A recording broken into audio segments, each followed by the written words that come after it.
occasion and scale never hides of success. To our scientists, I want to say, India is with you.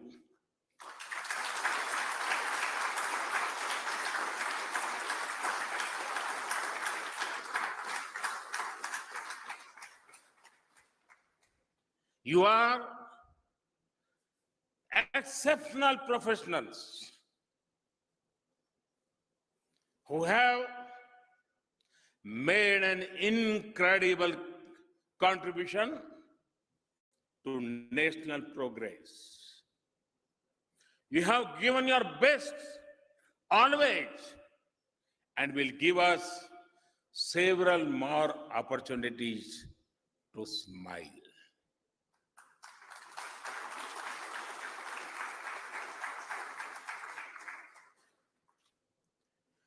True to your nature, you ventured into a place where no one had ever done before. आप लोग मक्खन पे लकीर करने वाले नहीं, पत्थर पे लकीर करने वाले लोग.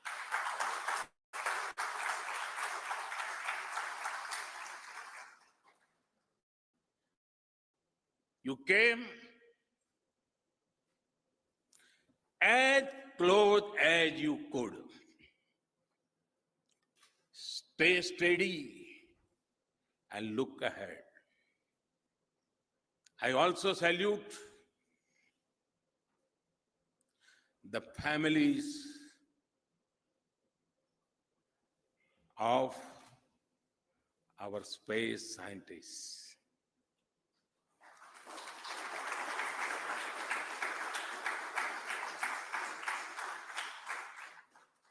Their silent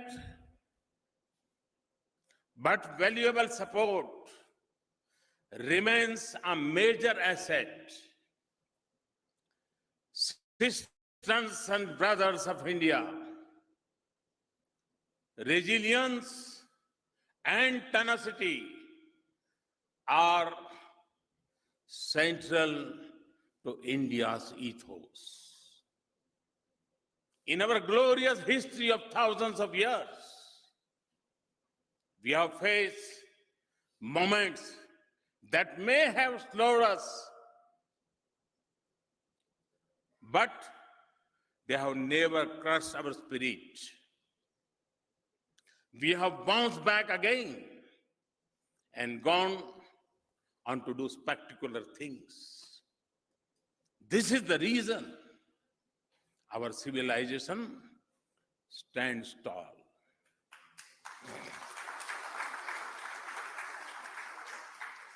My dear friends, as important as the final result is the journey and the effort. I can proudly say that the efforts was worth it, and so was the journey.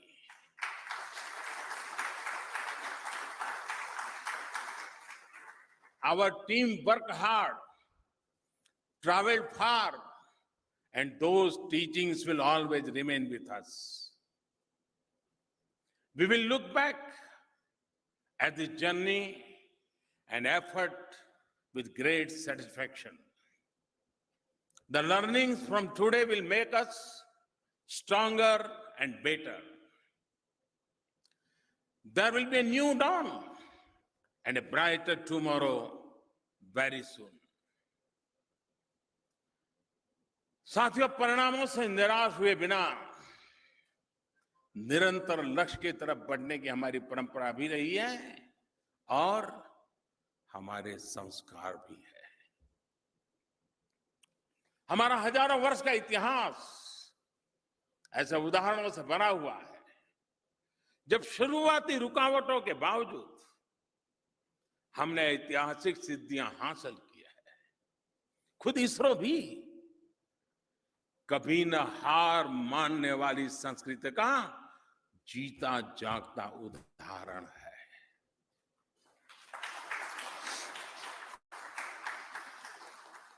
अगर अपनी शुरुआती दिक्कतों और चुनौतियों से हम हार जाते तो आज इसरो दुनिया की अग्रणी स्पेस एजेंसी में से एक का स्थान नहीं ले पाता।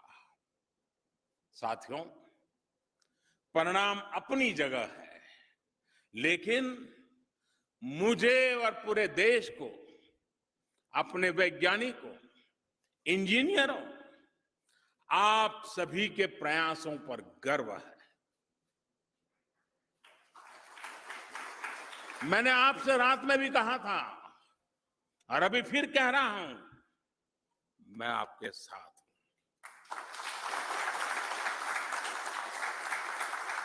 देश भी आपके साथ है।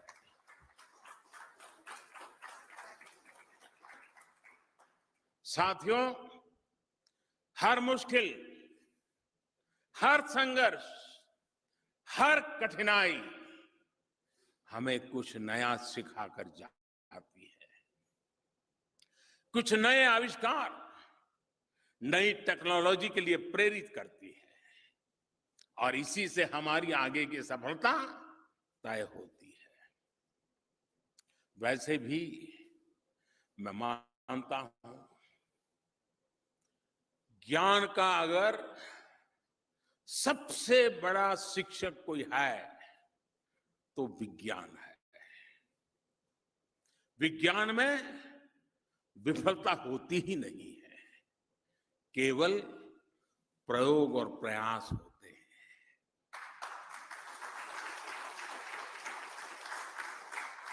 हर प्रयोग, हर प्रयास ज्ञान के नए बीज बोकर जाता है, नई संभावनाओं की नींव रख करके जाता है और हमें अपने असीम सामर्थ्य का एहसास दिलाता है। साथियों, चंद्रयान के सफर का आखिरी पड़ाव भले ही आशा के अनुकूल ना रहा हो, लेकिन हमें यह भी याद रखना होगा कि चंद्रयान की यात्रा शानदार रही है, जानदार रही है।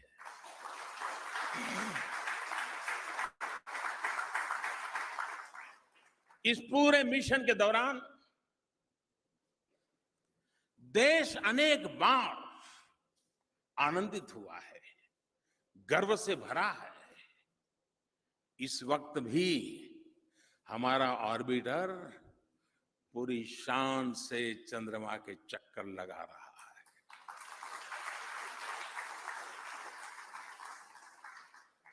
मैं खुद भी इस मिशन के दौरान चाहे देश में रहा या विदेश में, हर बार चंद्रयान की स्थिति से जुड़ी सूचना लेता रहता था।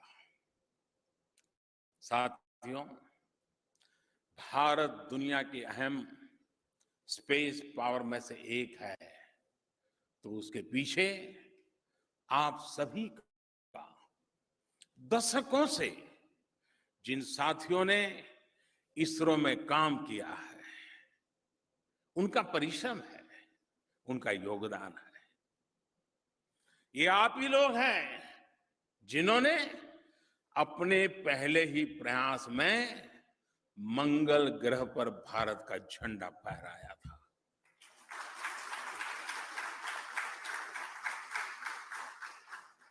इससे पहले दुनिया में ऐसी उपलब्धि किसी के नाम नहीं थी।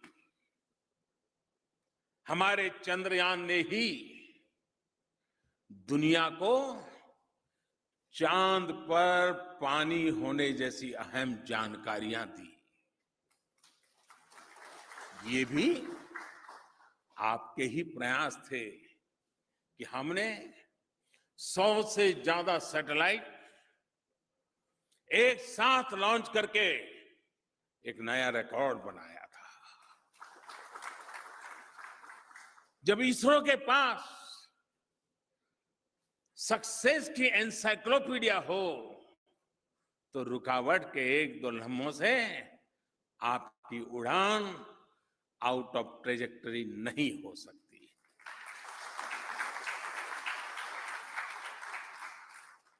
साथियों,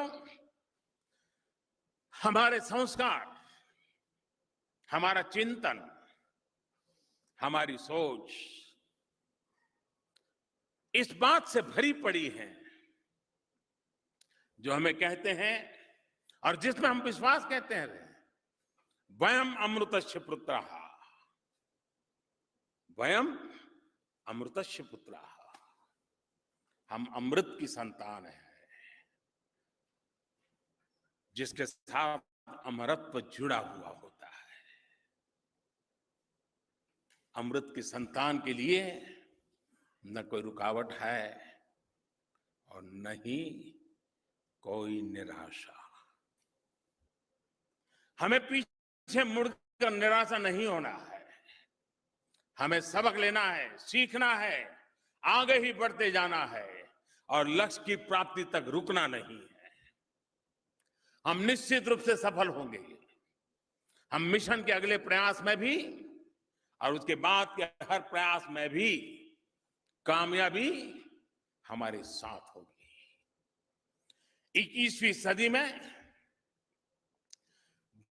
भारत के सपनों और आकांक्षाओं को पूरा करने से हमें कोई भी क्षणिक बाधा रोक नहीं सकती। आप सभी को आने वाले हर मिशन के लिए बहुत बहुत शुभकामनाएं देता हूं।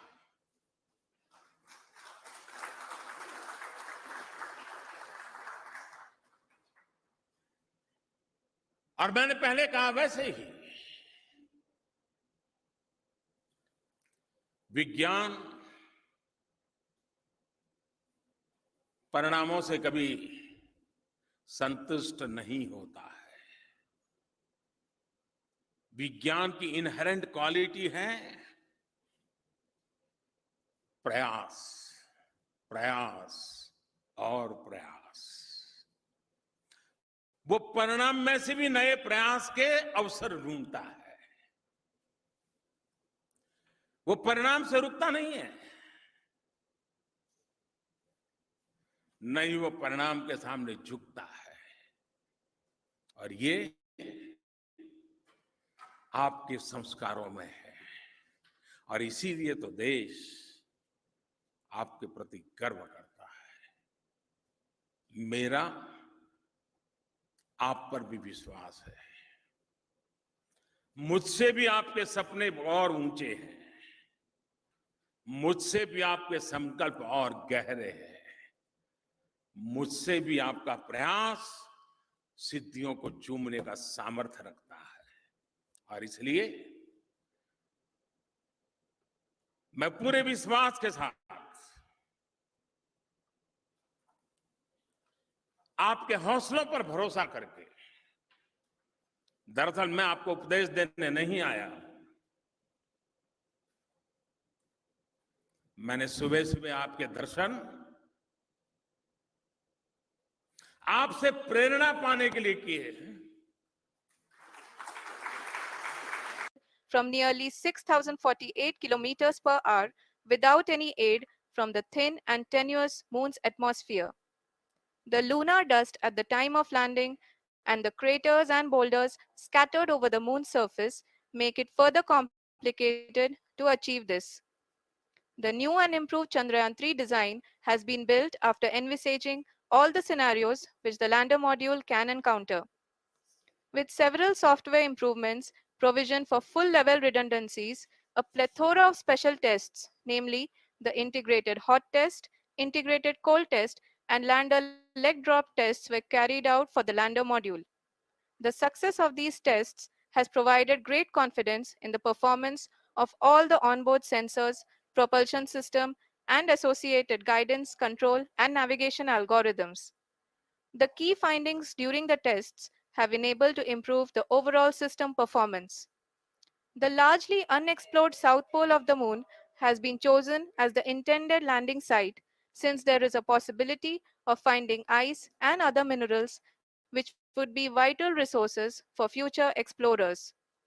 Apart from continuing investigations pioneered by Chandrayaan 1 and Chandrayaan 2, the Chandrayaan 3 mission will also provide invaluable data to the science community around the world. Let us give our viewers a glimpse on the configuration of Chandrayaan 3 mission.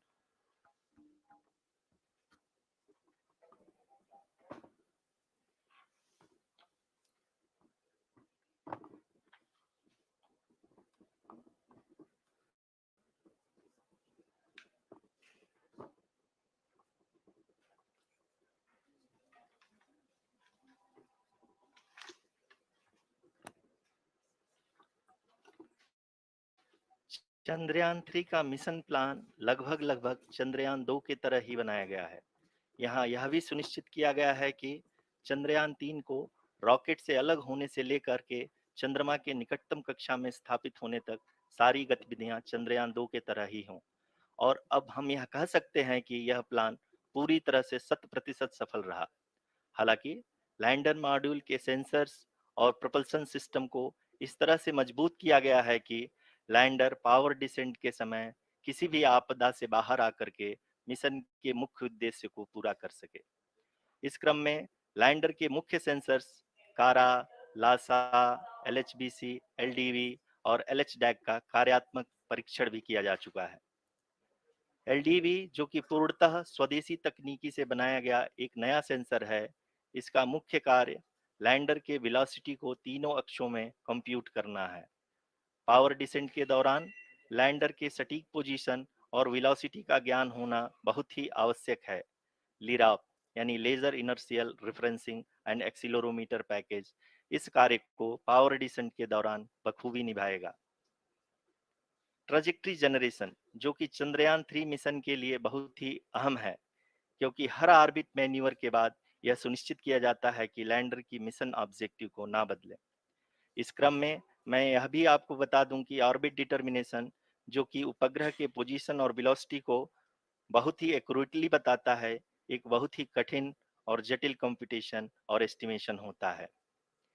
यहाँ यह भी जानना महत्वपूर्ण है कि चंद्रयान 2 का OHRC payload अब तक काफी ऊंचे स्तर का डैम प्रदान किया है, जिसके फलस्वरूप लैंडिंग साइट की सीमा को बढ़ाकर 4 × 2.4 किलोमीटर कर दिया गया है, जो कि पावर डिसेंट के दौरान सॉफ्ट लैंडिंग कराने में काफी सहायक सिद्ध होगा। Apart from the sensors, Chandrayaan 3 is equipped with a suite of sophisticated payload instruments. While Chandrayaan 1 and Chandrayaan 2 orbiter have provided abundant remote sensing data of Moon, equally important are the on-site localized measurements that provide ground truths. Lander and rover have payloads which are completely new and will perform in situ analysis of lunar surface. The two spectroscopes on rover, APXS and LIBS, will actively measure the surface elemental abundances at the landing location and surrounding area. The lander carries a seismometer ILSA that can sense impact events and lunar quakes. The thermal probe CHAST will measure the temperature profile and thermal conductivity of Moon's regolith. The Rambha payload will carry out lunar ionosphere studies, while the laser retroreflector array shall be a passive location indicator for future spacecraft equipped with laser altimeter.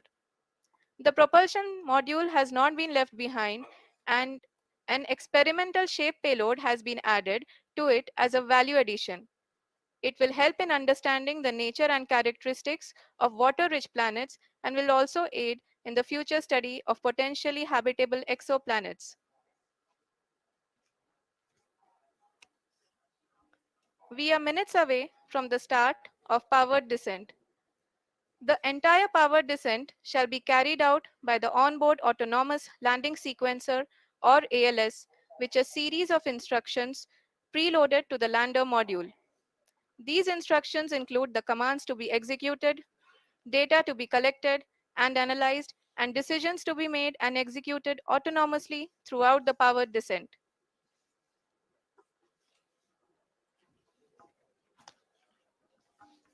जी हाँ, अब हम power descent के बहुत ही करीब आ चुके हैं। हम आपको बताते चलें कि पावर डिसेंट को कुल 4 चरणों में बांटा गया है।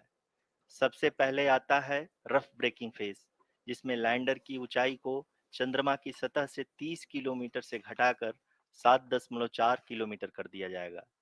इस पूरी प्रक्रिया को पूरा करने में लगभग 11.5 मिनट लगेगा और इसका समानांतर वेग 1680 मीटर प्रति सेकंड से घटाकर 358 मीटर प्रति सेकंड हो जाएगा। We have continuous flow of lander telemetry data from ISRO's Deep Space Network IDSN-32 located in Belalu, Bengaluru. The data is being acquired real time by station and is flown to the Mission Operation Complex through our communication links. In addition to it, we also have support from ESA and JPL DSN stations. There will be no ground intervention once the ALS takes charge. The preparation for today's event had started 48 hours before, wherein various pre-selections and uplinking of parameters for the autonomous landing sequence were carried out. The whole descent is divided into 4 phases: the rough braking phase, the attitude hold phase, fine braking phase, and the local navigation phase or the terminal descent phase.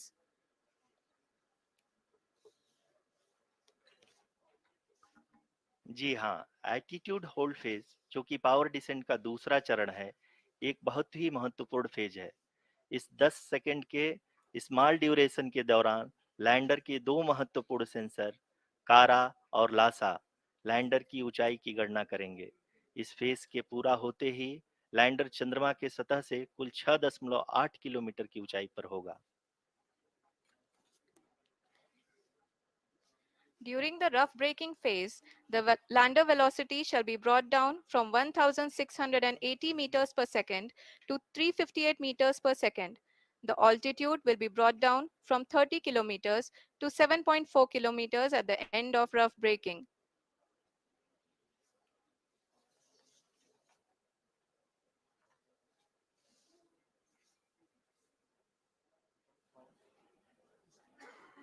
Currently,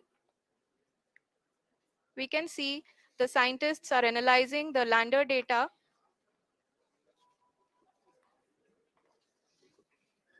जी हाँ, हम ये देख सकते हैं कि mission operation complex रूप में बैठे सभी वैज्ञानिक ये जो भी डेटा देख रहे हैं वो डीप स्पेस नेटवर्क आईडीएसएन 32 के द्वारा प्रोवाइड किया जा रहा है।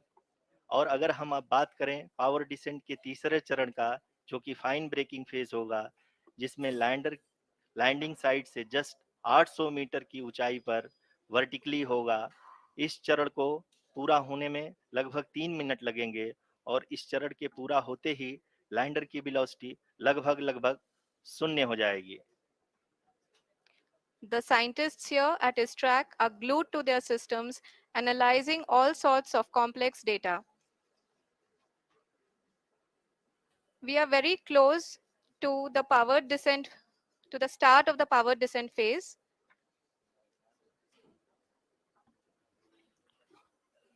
जी हाँ, अगर हम अब बात करें पावर डिसेंट के चौथे और अंतिम चरण का, जो कि लोकल नेविगेशन फेज या टर्मिनल डिसेंट फेज भी कहा जाता है, इस दौरान लैंडर के दो इंजन बंद कर दिए जाएंगे और लैंडर के सेंसरों द्वारा इसके हाइट और वेलोसिटी की गणना इनर्शियल नेविगेशन को भेज दिया जाएगा। इस दौरान लैंडर 150 मीटर की ऊंचाई को प्राप्त करने के बाद कुल 131 सेकंड लगाएगा। इस पड़ाव पे आने के बाद पुनः लैंडर 22 सेकंड के लिए हवरिंग करेगा।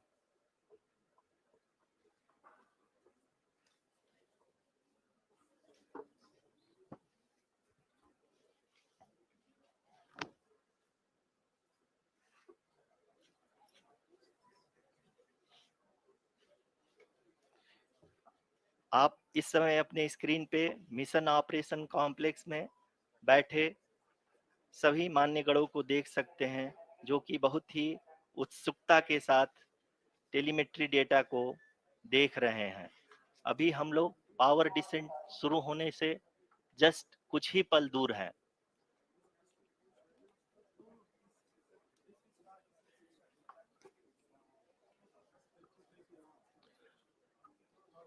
पावर डिसेंट शुरू होने में लगभग 30 सेकंड ही बचा है और हमको ये सारे data mission operation complex room में आईडीएसएन 32 के द्वारा, जो कि लगातार लैंडर के कनेक्शन में बना हुआ है, प्रदान कर रहा है। Dear viewers, the pivotal power descent has begun and the lander module is propelling towards the moon's surface along the intended trajectory.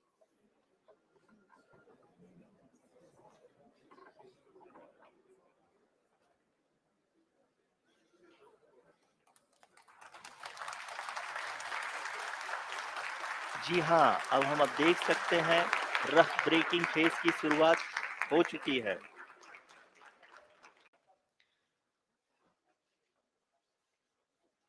During this rough braking phase, the lander velocity shall be brought down from 1680 meters per second to 358 meters per second.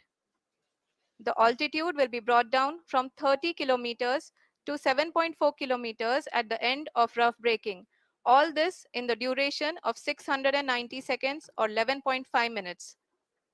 Currently, the Laser Inertial Reference and Accelerometer package (LIRAP) is aiding in the navigation. जी हाँ, अभी आप अपनी screen पे देख सकते हैं कि lander अब तक कुल 191 किलोमीटर हॉरिजेंटल दिशा में चल चुका है और अभी तक इसकी वेलोसिटी लगभग 31 किलोमीटर बनी हुई है।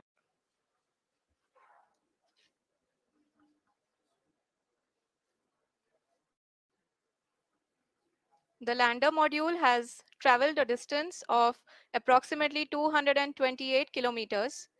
The complete downrange that will be traveled during this phase shall be nearly 713.5 kilometers.